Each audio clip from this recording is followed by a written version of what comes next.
দিতেই পারলো না? ওই মেয়েকে ওখানে রেখে আসতে পারতে। নিয়ে আসার কি দরকার ছিল? ওর চেহারা ধুই ধুই পানি খাবো নাকি?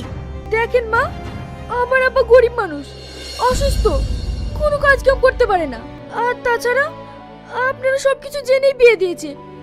আমার আব্বা এতগুলো টাকা কোথায় পাবে? মার, ভালো করে মা। টাকা দেওয়ার বেলায় নেই, ওর মুখে মুখে কথা।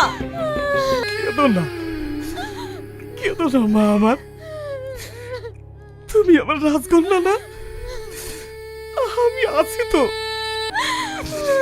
হে আল্লাহ, তোমার কাছে আমার শুধু একটাই প্রশ্ন, তুমি কেন আমাকে গরিব পাঠিয়েছো? আর কেন এই গরিবদের মধ্যে তোমার এত অভিশাপ? আমি আগে আমার হতভাগা বাপ